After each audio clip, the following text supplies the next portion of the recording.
have with me Dr. Deepak Chopra, who's the co-founder of Seva.Love, and Yonathan, who's the CEO of InfiniteWorld. And the conversation today is to really talk about a partnership between Seva.Love and Infinite, and really powering the technology behind this NFT for Good initiative. But before I really get started, I know the big buzz today is about the metaverse, and Facebook changed the name to Meta. But I really wanted to talk to the person, Dr. Chopra, who wrote the book, Meta Human. And Deepak, your vision behind Seva.Love, and I know you're really championing this whole movement around the metaverse. Why now and why metaverse?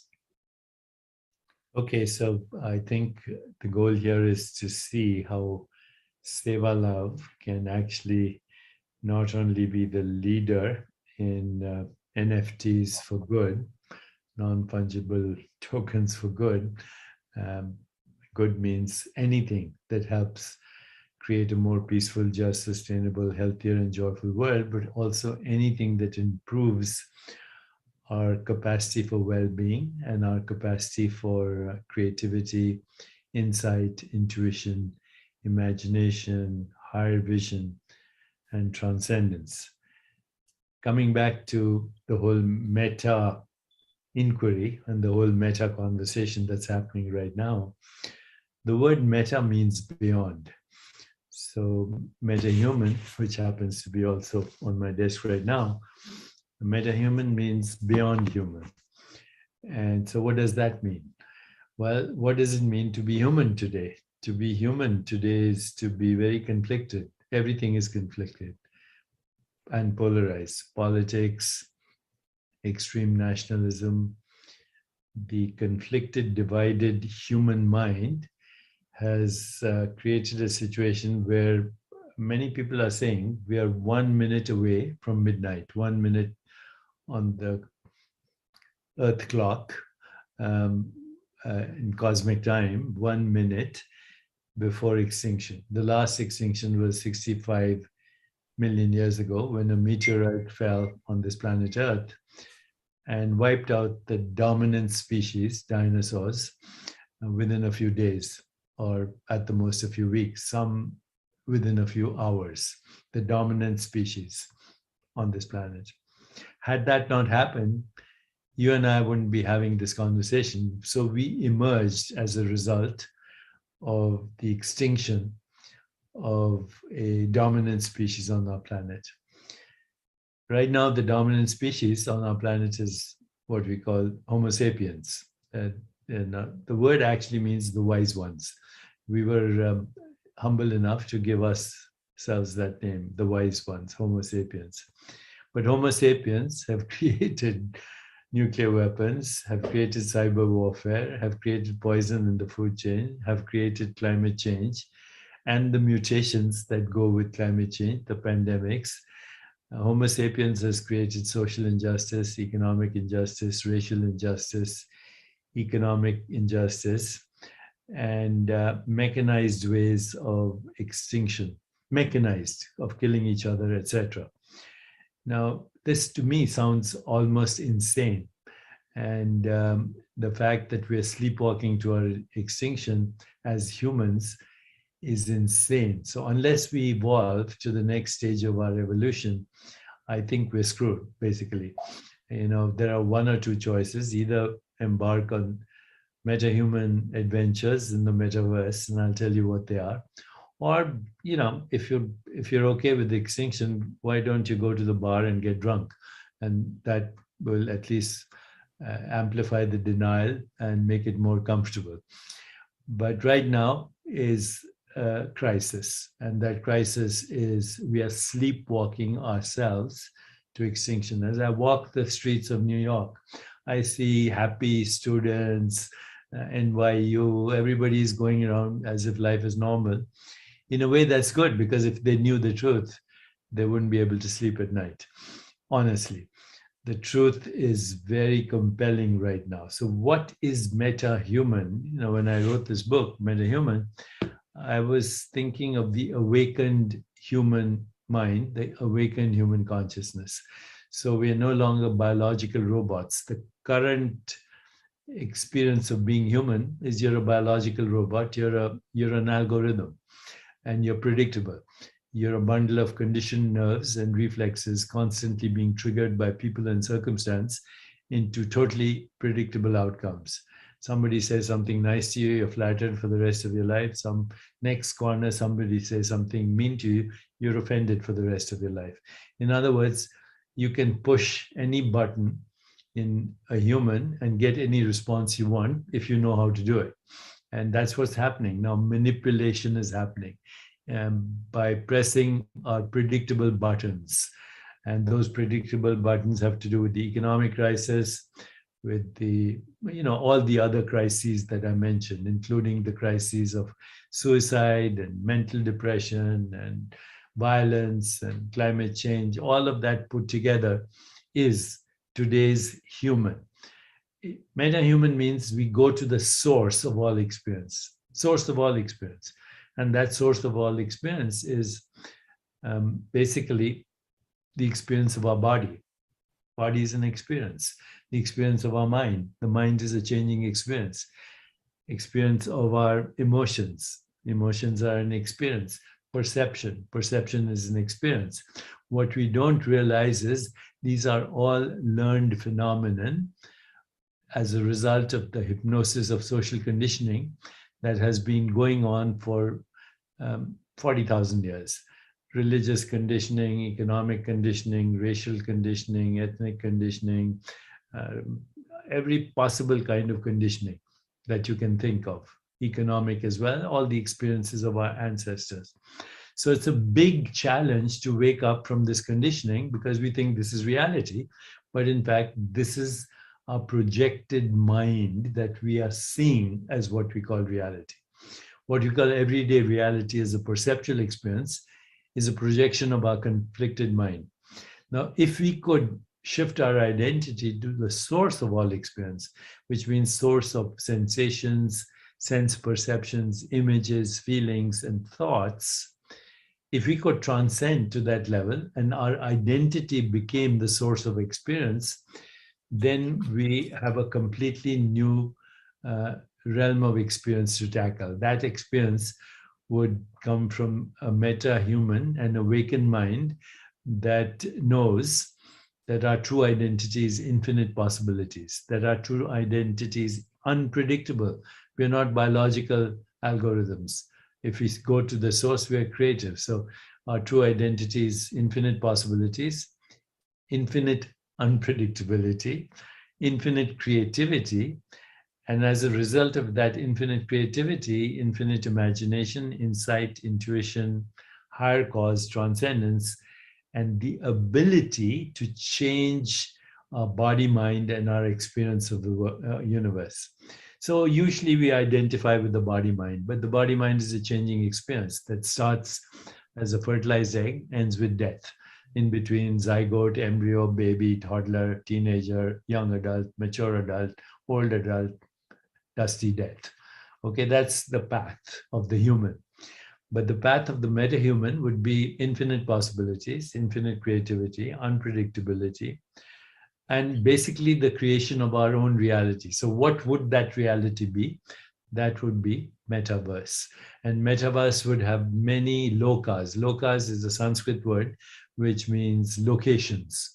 But these are locations in space-time, multi-dimensional locations in space-time that are reflections of the multi-dimensional infinite mind, which is the source of all experience. I'm glad we are talking to an organization called Infinity because that's all there is. Infinity is the fundamental basis of everything that's finite. We cannot imagine the infinite because the infinite is formless, the infinite is irreducible, the infinite is without cause, the infinite is not subject to birth and death, and the infinite, being formless, can morph itself into any body, mind, and any metaverse. So as we engage in understanding the principles of meta-human, there are about 30, 40 principles of meta-human. We look at the possibilities, which are infinite, and then we have the ability to create metaverses, not just metaverses with infinite lokas. And by the way, today's science is suggesting, in fact, that we live in an infinite universe with infinite other versions of the universe and infinite multi-dimensions, if we can understand that, then these infinite lokas will be playgrounds for us to navigate first, to create a better, more peaceful, compassionate, just, sustainable, healthier, and joyful world. That's the first step. But then there are other adventures of creativity, other adventures to create a new economy, other adventures to democratize well-being, other adventures to democratize the emergence of new art, new science, new technologies, and technologies where we complement each other's strengths, where we have shared emotional and spiritual connection, but also have a shared vision. So when you bring maximum diversity, shared vision, complementing everybody's strengths in education, in entertainment, in information technology, in science, in biology, in mathematics, in storytelling, in songwriting, and in any expression of joy, then we have an adventure ahead of us. I see a new paradigm, or many paradigms being born across the seas of our inner space is the realm of infinite possibilities. And we have adventures awaiting us that even Homer never dreamed of, or even the sages of the Upanishads never dreamed of, or even the great prophets never dreamed of. Today we have the technology, we have the wherewithal, we have the knowledge. All we need is a new story. That's my short understanding of what it means to be metahuman and what metahuman adventures could do in the metaverse, and how NFTs and everything else you're talking about would fit in a new paradigm. The old paradigm, celebrities, corporations, governments, national leaders, that's gone. It needs a death, and a new death with a total death, not just a partial death. It means a total death and a new resurrection into a new reality. That's it. Thanks, Deepak. I think, Yonathan, I think you have the best elevator pitch you needed for Infinite World. Right? I think you could not have gotten it better. Why Infinite World? You know, it's interesting. Nothing is an accident. Deepak talks about synchronicity, and I think our partnership and collaboration started off really to kind of look at how do we bring the best of both worlds? Why recreate the wheel? Let us focus on what we're good at. Why don't you kind of share your, as a co-founder and as a founder and CEO of Infinite World, your vision for Infinite World, the metaverse, and then I think we can get into a little bit of a couple of questions I had for you. First of all, thank you for the invite. Such an honor to be with you, Deepak and Punecha. Deepak, we have an open marketing role, if you want, for Infinite. So no, thank you so much. So, my name is Yonathan Lapchik. I'm the CEO of InfiniteWorld. And so we started 4 years ago helping brands become more transparent through the use of blockchain technologies, right? How you interact with physical assets and create stories of them on how they are being manufactured. And those stories are truly important for individuals today. What started as traceability only migrated into authenticity. They want to be able to show that products were authentic or not only that they were transparent. And that's when we started playing between this physical to virtual. Like if you want to be able to create a digital asset, a digital shoe, for example, and being able to link it to the physical shoe, then you're dealing with NFTs, because now you can create a title, you can transfer ownership, you can actually claim something, you can report them as stolen. And without even knowing, we were helping the same brands that were dealing with physical assets to be able to bridge them into this virtual world. Now, I wanted to stop on one comment that you made, Deepak, around the negativity and everything that's happening in this world, that's negative. And for people that really wanted to push that and be able to find a new world, a different world, where they just envision whatever they think or whatever they want. If I want to be able to meet with my best friends right now and ride on a roller coaster, you can create that. You can create a better world with your imagination, and now you have the tool. So really, Infinite is part of the Suku ecosystem that really focuses on helping brands and companies like Seva.Love to bridge that gap, to create that bridge into the virtual world. And we provide infrastructure for the metaverse. NFTs is a huge part of it, but then also being able to create utilities for those NFTs to go and create those experiences that you were describing, Deepak, on the metaverse. So really excited about our partnership with Seva.Love. And it's really the use, trying to use technology for the good, right? Using technology to make a true impact in this world, which is something that our team has been sharing for a long time. And it's been difficult, right, to see the impact right away of your actions, of just the team building a product. And Seva.Love is an incredible example, and we are truly excited to be part of your family. So Jonathan, before we shift to whatever else we're shifting to, I think the key for people to realize is, see, I'm in New York City. I walk the streets, I look at the Empire State Building, and I said, that's a physical thing. That's not a virtual thing. But actually, that Empire State Building started in imagination. Now it's there. Okay. Now I look at Statue of Liberty or Wall Street or money. It all started in imagination. It all started in imagination. So we say everything that we call the regular physical world at the moment with modern human civilization started in imagination. But then I look at the sun and the moon and the stars and the Milky Way galaxy, and I said, that did not start in imagination. That was there. Not true. That also was a sensation, an image, a perception in human consciousness, which was then given a story called the Milky Way galaxy. A story, the sun, the moon. A story, this is my body. So in the end, everything that we call, including the physical universe, is the imagination of ourselves.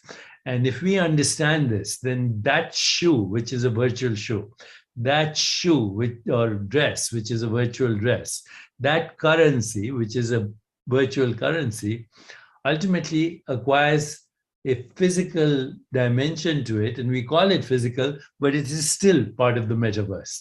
So once we understand that everything is the imagination of ourselves, then I don't even distinction. There's no distinction between what is virtual, what is real. The manifest and the unmanifest go together. So that's why your name is very apt, Infinity.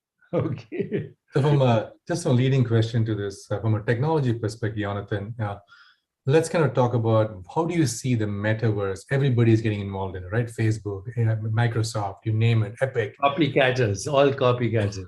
They're all getting into the metaverse right now. So when you look at the looking glass of the metaverse and you look at companies like Decentraland and the Sandbox, kind of paint me a vision of how do you see, because for me, I look at this as the early days when I started my career in early 1990s, when Sprint couldn't call AT&T and AT&T couldn't call Verizon, you couldn't travel remotely with your phone, there was no interoperability. Then came about local number portability. So today we look at that's really all happening even in the NFT world, right? Different networks need to talk to each other. Paint me a vision of how you see the future evolve in the metaverse from a technology landscape perspective. Great question. I think if we believe, and I think we do believe, certainly on what Deepak is telling us about this metaverse, this virtual and physical, where it's impossible to distinguish, there's one virtual world, right? There's only one, right? And you have like subsets, you have like different mini worlds inside of it, but it's really difficult to paint the picture of one organization controlling that virtual world. It's like, who's the owner of planet Earth? Right. We all are. And that's Web3. Like Web3 basically is telling us that going from Web 2, where you have organizations owning data and owning information, now Web 3, we are the owners of the internet, right? All of us collectively in a decentralized fashion, we can become the owners of our data, our products, and everything that happens through it. So, I mean, obviously bias aside, because I'm in this space because of decentralization, because I truly believe in the power of decentralized systems. Really, I see a world where the metaverse is decentralized. I think Facebook and other centralized organizations are going to have a very hard time because of what you're saying, Punach, around interoperability. Right. Like when you mix the business models around being a centralized authority and being able to create these virtual experiences across the world, and where you can use, like, if I'm buying a book on this site, then why is that the only site where I can read the book, right? The ownership paradigm changed with NFTs and everything around authenticity. So I think I see a world where Decentraland is going to be able to talk to the sandbox and all these different systems, but everything should be open. That's the only way where we can replicate this physical world into only one virtual world. Love that. I think in our vision, I think together to work towards is our goal is to create Seva.Land, a land where everybody is basically rewarded for selfless service and based on love in action. And I think that's going to be the mantra for the Seva.Love as a platform. And you said something very powerful. The Web3 is enabling the owner economy versus renter economy. The renting economy is Web 2.0. When the large organizations set the threshold, a book should be so-and-so, a track should be so-and-so. You should have X amount of influencers, then I'm going to reward you. And the Web 3 is all about community, what Deepak calls Sangha.